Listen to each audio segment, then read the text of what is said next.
É uma péssima forma a gente começar falando que nós devemos começar pelo começo, mas o livro de Gênesis basicamente vem disso. A palavra Gênesis vem do grego, que significa origem ou nascimento. Então nós vamos ver ao longo de todo esse livro a origem de várias coisas. A origem do pecado, a origem do mundo, a origem da raça humana, a origem daquelas primeiras pessoas que procuraram o Senhor. Sabemos que em grego é Gênesis, mas no hebraico é Bereshit, Bereshit bara Elohim, que no princípio criou Deus, ou seja, Bereshit é no princípio. Então é o livro dos princípios. O grego basicamente mantém essa mesma ideia de origem ou nascimento. Então, o título ele reflete o conteúdo do livro, que aborda as origens da criação da humanidade e do plano redentor de Deus.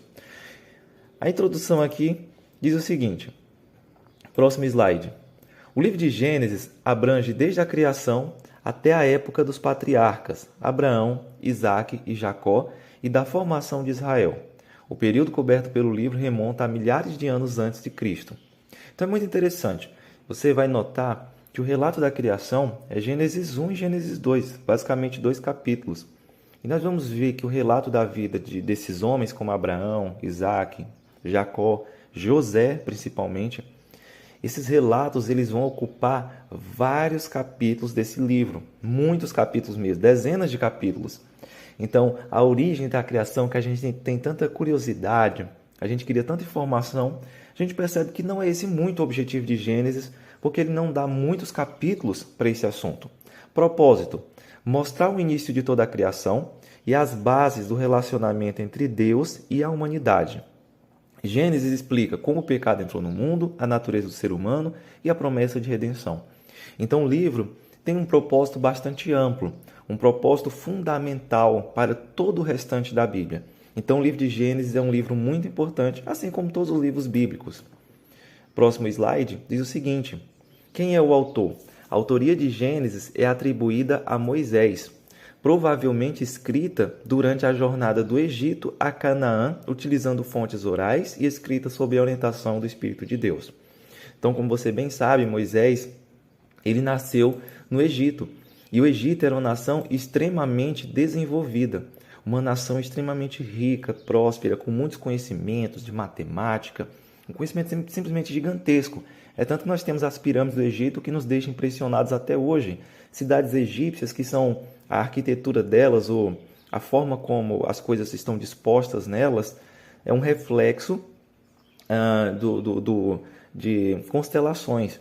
Então, foi uma nação extremamente próspera, extremamente bem desenvolvida. E foi lá que Moisés estudou até os 40 anos, como nós conhecemos a história, que ele foi achado no rio Nilo e etc. Então ele era um homem extremamente inteligente, portanto alguém preparado para escrever o Pentateuco. Qual seria o versículo-chave de Gênesis? No princípio criou Deus os céus e a terra. Com certeza esse é o versículo fundamental desse livro.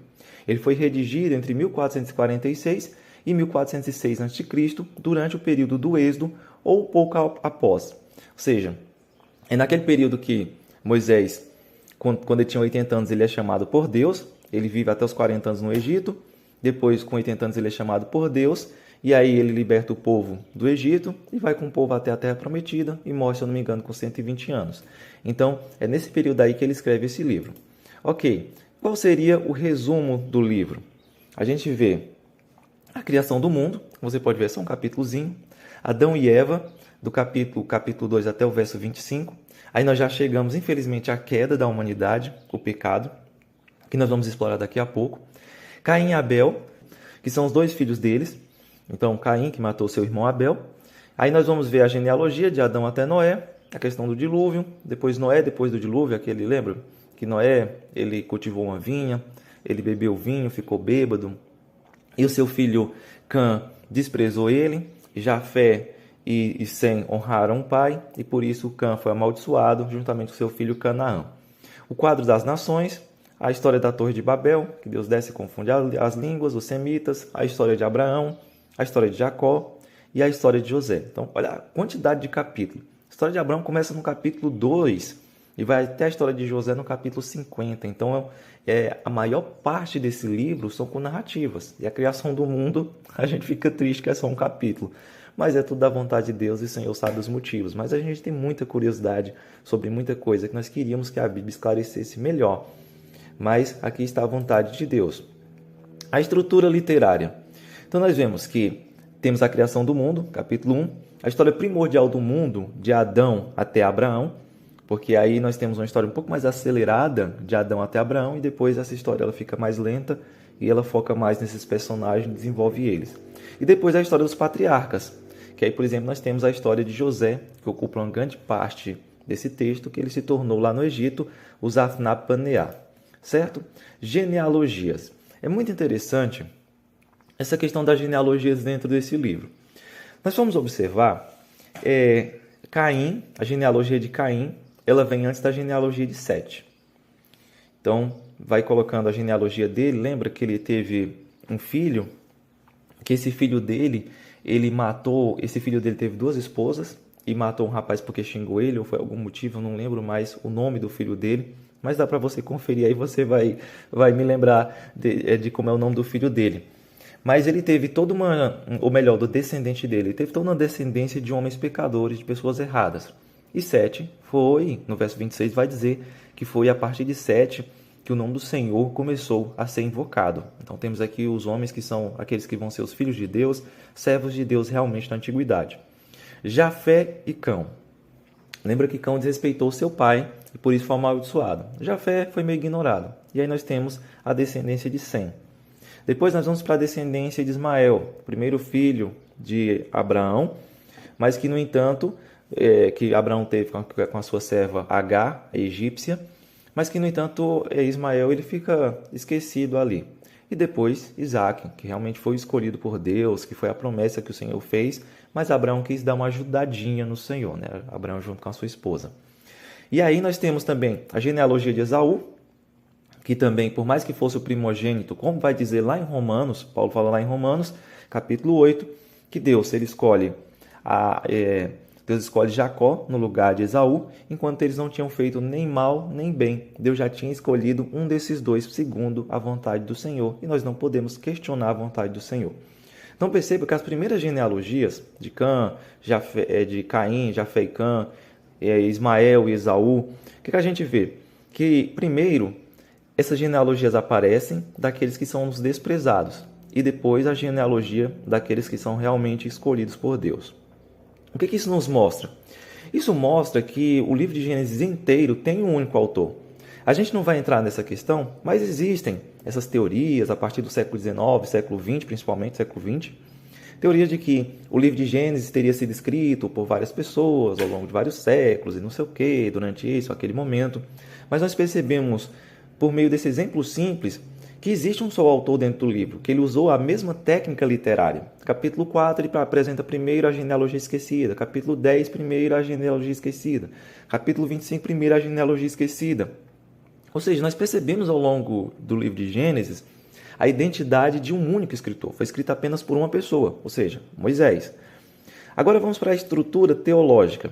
Nós normalmente dizemos que na Bíblia existe a criação, a queda e a redenção. A criação, nós observamos capítulo 1 ao capítulo 2, a queda do capítulo 3, do 1 ao 7, e a redenção dentro desse mesmo capítulo, o verso 8 até o verso 24. Então é muito interessante a gente observar essa estrutura teológica aqui dentro também. A criação do mundo, a queda da humanidade e essa redenção. Então vamos começar aqui pela estrutura da criação. Nós percebemos que existe uma forma padronizada como Moisés coloca a criação de cada uma das coisas. Primeiro Deus anuncia. Então tem primeiro o anúncio. E disse Deus. Depois a ordem de Deus. Haja. E o relato, assim se fez, e a avaliação, e viu Deus que isso era bom. E a estrutura temporal, houve tarde e manhã, do primeiro, segundo, terceiro, quarto, quinto, sexto dia. É interessante você perceber que Deus, ele cria as coisas por meio da sua palavra, e essa criação, ou seja, fiat, e essa criação é ex nihilo, ou seja, a partir do nada. Então Deus cria a partir do nada. Por meio da sua palavra, Deus diz, e as coisas elas passam a existir.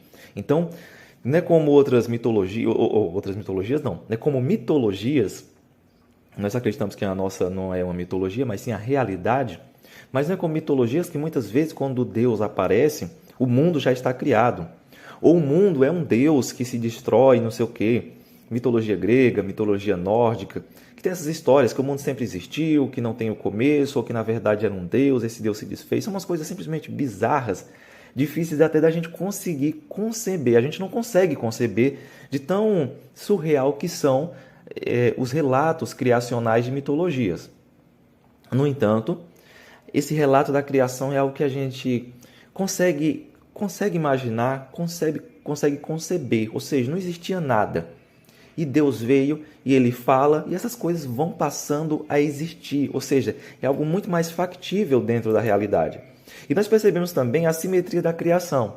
Então perceba que o primeiro dia é a luz, segundo mar e céus, terceiro, terra fértil, depois o quarto, luminares, depois o quinto dia, criaturas do mar e do céu, sexto dia, criaturas da terra fértil. Então, olha só a conexão que existe. O primeiro dia está conectado com o quarto dia. O segundo dia está conectado com o quinto dia. O terceiro dia está conectado com o sexto dia. Então, primeiro a gente vê os reinos e domínios, reinos ou domínios, depois os reis ou governantes desses domínios. Então, a luz, os luminares, o mar, as criaturas que estão no mar, e os céus, as criaturas que estão nos céus. E a terra fértil, as criaturas da terra fértil. É muito interessante essa simetria que existe dentro da criação. E o sétimo dia, que é o descanso do Senhor. Agora veja a questão da queda. Na queda nós observamos o seguinte: existe o apelo da árvore aos sentidos dos primeiros seres humanos, a tentação e a mentira da serpente de dizer, não, se vocês comerem dessa árvore, certamente vocês não morrerão, Deus mentiu para vocês. A resposta distorcida da mulher, que Deus fala, olha, vocês não comam desse fruto. E a mulher vem e diz o quê? Não é para comer e nem tocar nesse fruto. E a serpente, não, calma aí, que Deus não está dizendo a verdade para vocês.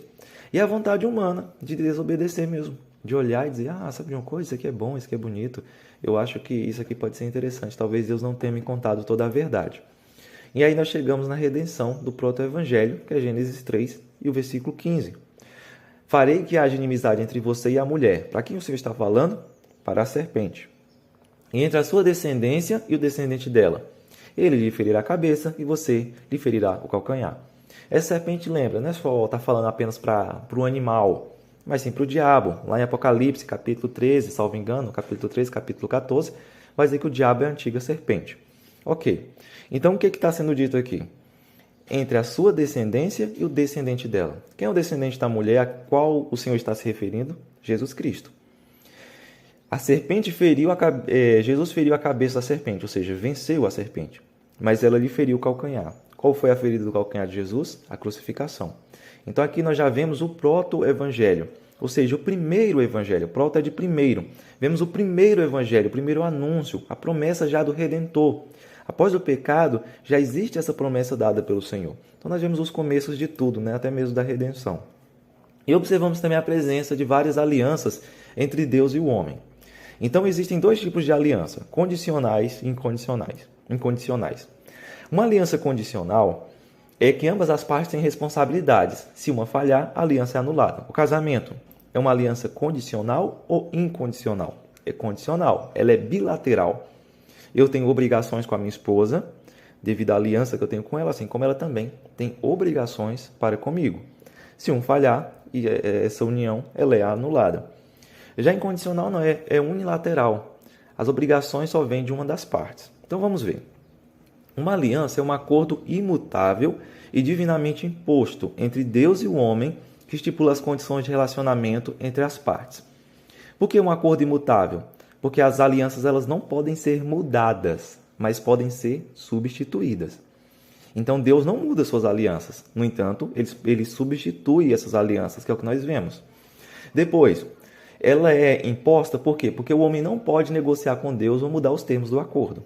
Por exemplo, a aliança do Sinai. Moisés podia chegar para Deus e dizer, Senhor, acho que esse mandamento aqui de honrar pai e mãe a gente poderia tirar. Ou o mandamento de falso testemunho, vamos tirar esse mandamento? Não. O homem não tem essa opção de negociar com Deus e mudar os termos. Se você faz um contrato de aluguel com alguém, você pode mudar os termos. que pode dizer, olha, esse contrato tem essa cláusula aqui que eu não quero cumprir ela. Tem como você tirar? E aí a pessoa vai decidir se ela pode tirar ou não. Então dá para vocês mudarem os termos do acordo. Já essa aliança entre Deus e o homem não tem essa opção. No máximo, ele pode desobedecer ao acordo que ele tem com Deus. Agora, o próximo slide aqui, nós vemos a aliança das obras. Essa é uma aliança condicional. Perceba, de toda árvore do jardim comerás livremente, mas a árvore do conhecimento do bem e do mal não comerás, porque no dia em que dela comeres, certamente morrerás. Então, qual é a recompensa por guardar a aliança das obras? É a vida eterna. E qual é a punição? Se eles não cumprissem, seria a morte. E qual é o sinal? É a árvore da vida. Então, existia nesse acordo a obediência do homem. Se o homem não fosse obediente, ele morreria. Ele tinha que obedecer essa aliança. Era uma aliança com condições. No entanto, nós vamos ver a aliança noética, que ela é uma aliança incondicional. Estabeleço a minha aliança convosco, que ela não será destruída mais toda a carne por águas de dilúvio, nem haverá dilúvio para destruir a terra. Então, qual é a recompensa? Não destruir mais a terra com água. Qual é a punição? Não tem nenhuma punição. As pessoas podem fazer o que quiser que a punição não vai vir. Deus não vai destruir mais a terra com água. E qual é o sinal de Deus? É o arco-íris. Então, é uma aliança incondicional. Deus fez essa promessa e pronto, e acabou. Ele não vai mais destruir a terra. E a aliança abraâmica? Já é uma aliança incondicional também. De ti farei uma grande nação, de te abençoarei e engrandecerei o nome, se tu uma bênção. Abençoarei os que te abençoarem, amaldiçoarei os que te amaldiçoarem, te serão benditas todas as famílias da terra. Qual é a recompensa? Terra, descendência numerosa, bênção para todas as nações. Qual é a punição por não obediência? Ela não requer obediência, não existe uma punição. E qual é o sinal? É o sinal da circuncisão. Então nós observamos essas alianças, voltando aqui para o slide de novo, das alianças entre Deus e o homem, que Deus estabelece essas alianças com o homem. Então você pode, se for possível, aproveita para imprimir o PDF aqui desse livro, para você acompanhar junto com os slides e depois dar uma analisada no seu mapa mental, porque vai ser muito bom para você relembrar esse conteúdo e te ajudar a se aprofundar. Esse slide também vai estar disponível, caso você queira baixar também e utilizar na sua igreja para dar uma aula, o que quer que seja. E tem esse aspecto mais introdutório. Esse é o nosso objetivo nessas aulas, de todos os livros. Esse aspecto mais introdutório e uma visão mais técnica do livro, sem entrar muito nos pormenores, porque senão ficaria gigantesco. Imagina, falar de Gênesis são 50 capítulos. Então não tem como a gente falar em apenas uma aula. Teria que ser gigantesco esse material. Mas a intenção é que você pegue uma visão mais panorâmica de cada um dos livros e que você, devido ao tempo pequeno, foi mais ou menos 20 e pouquinhos minutos, você consiga acompanhar cada um dos livros da Bíblia. Então aproveita para dizer aqui embaixo também o que você tem achado do material até agora, como tem sido o seu acompanhamento. Se você quiser dar alguma dica também de como você acha que pode ser melhorado esse material, nós estamos dispostos para ouvir. Deus te abençoe e até o próximo livro.